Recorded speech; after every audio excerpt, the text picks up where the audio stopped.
Hey guys, welcome back my YouTube channel. My name is Sushil. I am a distributor of the glaze trading India private limited. दोस्तों, आज की video में बात करने वाले हैं psychology of the guest and future of the direct sale marketing, जो कि आपका ट्रेनिंग क्लास है। उसके ट्रेनिंग क्लास के बारे में बात करने वाले, क्योंकि बहुत सारे डिस्ट्रीब्यूटर का कमेंट आया कि सर हमें ट्रेनिंग क्लास के बारे में बताइए जो आपके पास नोट्स पड़े हो। आज आपको मैं नोट्स के गो थ्रू कराने वाला हूँ, साथ में आपको बताने वाला हूँ।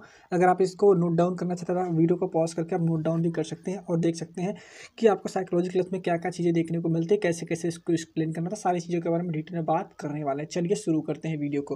तो मैं एक बार पेंसिल ले लेता हूँ अपने हाथों में, क्योंकि पेंसिल से सही रहेगा, नहीं तो ये खराब हो जाता है नोटबुक। चलिए शुरू करते हैं। जो सबसे पहला पॉइंट है वो है psychology of the guest and future of the direct sale marketing. इसमें आपको 7 स्टेप देखने को मिलते हैं, 7 स्टेप आपको देखने को मिल जाते हैं। 7 स्टेप यानी 7 स्टेप आपको देखने को मिलते हैं, जिसमें अगर बात करें, जिसमें आपको पहला स्टेप है, जैसे इसका अगर हिंदी में बात करें, psychology of the guest and future of direction marketing, इसका मतलब ये होता है कि मेहनत की मेहमान की मानसिकता को जानना और भविष्य में सीधा बाजार को बताना, यानी डायरेक्ट सेलिंग के बारे में उसको बताना। पहला स्टेप है साइकोलॉजी। साइकोलॉजी का मतलब क्या होता है, यानी मनोविज्ञान।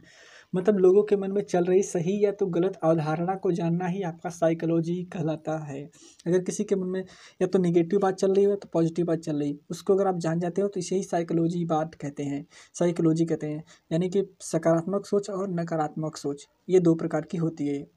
अगर सकारात्मक की बात करें यानी पॉजिटिव की बात करें, सोच की बात करें, तो किसी भी काम को करने से पहले अगर किंतु बट परंतु इत्यादि शब्द का प्रयोग ना किया जाए तो उसे हम सकारात्मक सोच कहते हैं। अगर इन सभी का प्रयोग किया जाए, यानी किसी कार्य को करने के लिए अगर आप बट, किंतु, परंतु, वाट, ये सब का प्रयोग करते हैं तो इसे नकारात्मक सोच कहते हैं। तो अगर मतलब यही है कि सिंपल सी बात करें, अगर तो किसी के मन में चल रही सही गलत अवधारणा को जानना, पहचानना, साथ में अगर हाँ ना, किंतु, बट, लेकिन, परंतु होता है तो उसे हम निगेटिव बात कहते हैं। और अगर बात करें वैसे तो पॉजिटिव कहते हैं। बात करते हैं मौका। मौका मतलब किसे कहते हैं, किसी भी व्यक्ति के जीवन में आए हुए परिस्थितियों को मौका कहते हैं, जो कि आपके ज़िंदगी में पूरी तरह से बदल के रख दे, उसे हम मौका कहते हैं। अगर आप मौके को पहचान के काम करेंगे तो आप लाइफ में बहुत ही आगे जाने वाले हैं। बात करते हैं पैरामीटर। पैरामीटर का मतलब ये होता है कि अगर किसी के बधी हुई सोच को खोल देना ही पैरामीटर कहलाता है। जैसे कि अगर हाथी है, हाथी के बच्चे को हम बांध देते हैं बचपन से ही, और बड़ा हो जाने के बाद भी वो बड़ा, उसका पैरामीटर बधा हुआ रहता है। चलिए बात करते हैं स्टेप 2। स्टेप 2 ये है कि कंपनी को कंपनी में देखने के लिए 10 लोग आते हैं, जैसे कि राम, श्याम, मोहन। राम जो होता है वो अपने पिता से सलाह लेता है, श्याम जो होता है पत्नी से, और मोहन अपने दोस्त से सलाह लेता है। ये सभी लोग कंपनी में काम करने के लिए आते हैं, काम को देखते हैं। और उसके बाद अगर कंपनी की बात करें, कंपनी में 10 लोगों ने प्लान देखा, उसमें से 1 लोग तो खामोखा, 3 लोग सलाहकार और 6 लोग ज्वाइन करते हैं, यानी 6 लोगों ने ज्वाइन कर लिया, जिसमें से 3 लोग सलाहकार निकले, जो कि राम, श्याम, मोहन, और 1 खामोखा। खामोखा की बात करें, जो व्यक्ति किसी भी चीज़ को अच्छी से अच्छी तारीफ करे, उसमें छोटी से छोटी कमियां निकाल दे, उसे हम खामोखा कहते हैं। हर जिसमें जो तारीफ करके उसमें छोटी से छोटी कमियां निकाले, उसे हम खामोखा कहते हैं। खामोखा मतलब कोई भी अच्छी चीज़ रहे, उसमें कुछ ना कुछ खामियां निकाली जाएगी। जैसे कोई ताजमहल में ही कमियां निकाल दे, जो कि ताजमहल बहुत ही सुंदर है, तो खामोखा बोल सकते हैं। सलाहकार, जो व्यक्ति अपने ऊपर भरोसा ना करके दूसरे से सलाह लेता है, उसे हम सलाहकार कहते हैं। सलाह लेना अच्छी बात है कि बुरी बात है? सलाह लेना अच्छी बात भी है और बुरी बात भी है। अगर आप उस व्यक्ति से सलाह ले रहे हैं जो उसके बारे में, काम के बारे में जानता है, तो वहाँ पे एक अच्छी बात हो सकती है। अगर आप उस व्यक्ति से सलाह ले रहे हैं जो कि काम के बारे में बिल्कुल ही नहीं जानता, तो माय डियर फ्रेंड, आपको बताना चाहेंगे वो बहुत ही बुरी बात है। जैसे अगर आपको डॉक्टर बनना है तो आपको डॉक्टर से सलाह लेना चाहिए, जबकि न कि इंजीनियर से या तो हलवाई से। जो भी आपको बनना है, आप उसके एरिए के लोग से आप सलाह लीजिए, आपको डिटेल में बताने वाले हैं। चलिए बात करते हैं इनकम के बारे में। दुनिया में इनकम कितने प्रकार से कमाई जाती है? 2 प्रकार से कमाई जाती है। पहला लीनियर इनकम, दूसरा लेवरेज इनकम। चलिए बात देखते हैं लेवरेज और लीनियर में क्या डिफरेंसेस होते हैं, जो कि देखने को हमको मिलता है।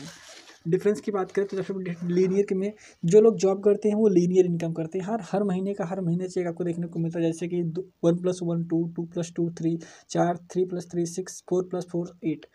लेवरेज की बात करें तो 1:1, पहले महीने आपको कम देखने को मिल लगा, दूसरे में 2+2 दोनों बराबर हो गए, तीसरे में 3:3 यानी 9 हो गया, 4:4 यानी 16 हो गया। यानी आप देख रहे होंगे कि कैसे इनकम बढ़ रही है। एक बिजनेसमैन जो होता है कैसे अपनी इनकम को बढ़ाता है, और लेवरेज इनकम कैसे करते हैं। लीनियर मतलब ये होता है जो कि व्यक्ति अपने समय को बेचकर पैसा कमाता है, उसे लीनियर इनकम करते हैं। जैसे कि नौकरी करने वाले लोग अपने समय को बेचकर पैसा कमाते हैं। लेवरेज की बात करें तो जो व्यक्ति अपने समय को दूसरे के समय के साथ मल्टीप्लाई करके पैसा कमाता है, उसे हम लेवरेज इनकम कहते हैं। अगर आप लीनियर और लेवरेज इनकम करना चाहते हैं तो आपके लिए बहुत अच्छी प्लेटफॉर्म हो सकती है। महंगाई की रेशियो की बात करें कि महंगाई किस रेशियो से बढ़ रही है और हम कितना कमा रहे हैं। अगर महंगाई के रेशियो की बात करें, स्टेप 4 है, ये स्टेप 3 था।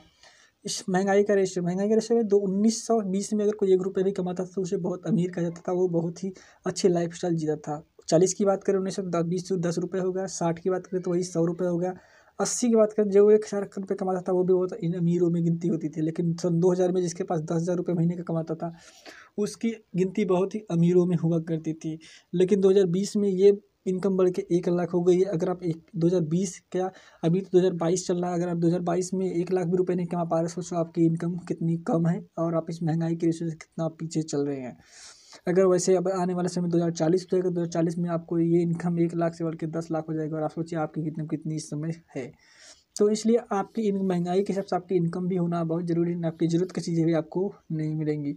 सोच क्या होती है? सोच किसी वस्तु या स्थान चीज़ को देखकर जो हमारे मन में भावना उत्पन्न होती है उसे हम सोच कहते हैं। जैसे कोई भी चीज़ों को देखकर हमारे दिमाग में कुछ ना कुछ चीज़ें ज़रूर चलती हैं, उसे हम सोच कहते हैं।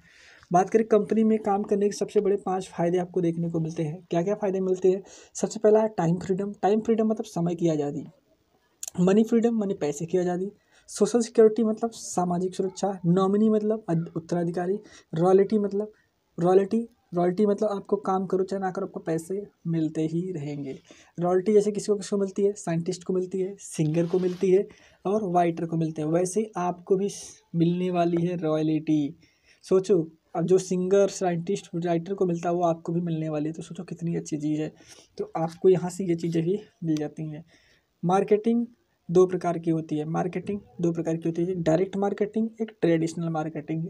डायरेक्ट मार्केटिंग का मतलब प्रत्यक्ष बाजार, इनडायरेक्ट मार्केटिंग का मतलब अप्रत्यक्ष बाजार।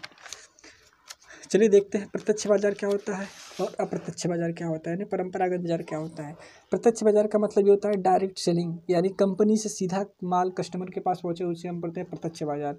और परंपरागत बाजार की बात करें तो पीढ़ी दर पीढ़ी से चली आ रही परंपरागत को हम बोलते हैं ट्रेडिशनल मार्केटिंग। जैसे कि जो आप जाते हैं सामान लेने के लिए दुकान पर जाते हो, वो होलसेलर से, वो डिस्ट्रीब्यूटर से, वो कंपनी से, मैन्युफैक्चरिंग से, ऐसे सामान होता है, उसे हम परंपरागत बाजार बोलते हैं। जैसे कि अब देख पा रहा हूँ कंपनी प्रोडक्ट को बनाती है 3 रुपये में, उससे अपना 1 रुपये का प्रॉफिट रख के स्टेट गवर्नमेंट स्टेट पे आती है, स्टेट से डिस्ट्रिक्ट पे आती है, डिस्ट्रिक्ट पे होलसेलर को आती है, होलसेलर के बाद रिटेलर को आती है, रिटेल के बाद कस्टमर को आती है।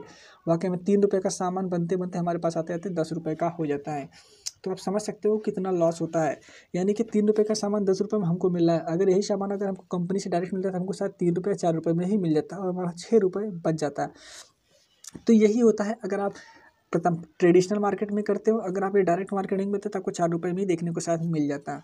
तो यही सब चीज़ें हैं। अगर हमारी कंपनी की बात करें, कंपनी में 6 डिपार्टमेंट में काम होते हैं। पहला एग्रीकल्चर डिपार्टमेंट में, गारमेंट डिपार्टमेंट में यानी कपड़े के डिपार्टमेंट में, इलेक्ट्रीशियन के यानी विद्युत के रिगार्डिंग जो भी, और कॉस्मेटिक में डील करती है मेरी कंपनी। एजुकेशन सिस्टम पे काम करती है, हेल्थ केयर के पे काम करती है। ये 6 चीज़ों पे कंपनी काम करती है। चलिए बात करते हैं नेक्स्ट। हमारी कंपनी में कुल दो वेस हैं जो कि हर्बल। हमारी कंपनी में 2 मुख्य फेस पर काम करती है। जैसे पहला जैविक खाद यानी एग्रीकल्चर, दूसरा हर्बल प्रोडक्ट यानी मेगा कॉम्बो पैक पर। डायरेक्ट सेलिंग की हिस्ट्री की बात करें, डायरेक्ट सेलिंग की हिस्ट्री ये आज की इंडस्ट्री नहीं, ये बहुत ही पहले से कंपनी चली आ रही है। डायरेक्ट सेलिंग का जन्म 1940 में ईस्वी में हुआ था। अमेरिका में न्यूयॉर्क शहर के कैलिफोर्निया नामक स्थान पर हुआ था। इसको ये 1940 में तो वहाँ पे स्टार्ट हो चुका था। लेकिन माई प्रेजेंट बात करें अगर यहाँ इंडिया में, तो इंडिया में 1995 में मिस्टर नागार्जुन पंडित ने इसे डायरेक्ट सेलिंग को इंडिया में लेके आए और 3 सालों के बाद संशोधन किया गया इस कुछ कानूनों में और इसको भी इंडिया में लागू कर दिया गया और डायरेक्ट सेलिंग आज इंडिया में बहुत ही तेज़ी से काम कर रहा है। आशा करता हूँ दोस्तों आप समझ पाए होंगे इस ट्रेनिंग क्लास के बारे में, जो कि ट्रेनिंग क्लास 7 स्टेप में बटा हुआ था। सारों 7 स्टेप के बारे में मैंने आपको डिटेल में बता दिया कि कैसे कैसे काम करना है और कैसे कैसे वर्क करता है। सारी चीज़ों के आप डिटेल में सीखिए और अपना नोट डाउन जरूर करिए, नोट में बना के रखिए कि कैसे कैसे आपको काम करना होता है, कैसे कैसे चीज़ों को बताना होता है। मैं आशा करता हूँ दोस्तों आप समझ पाए होंगे इस ट्रेनिंग क्लास के बारे में। दोस्तों अगर कोई वीडियो पसंद आया तो लाइक करिए, शेयर करिए और सब्सक्राइब करिए। चलिए मिलते हैं तब तक नेक्स्ट क्लास में। तब तक के लिए जय हिंद, जय भारत, जय रेलवे।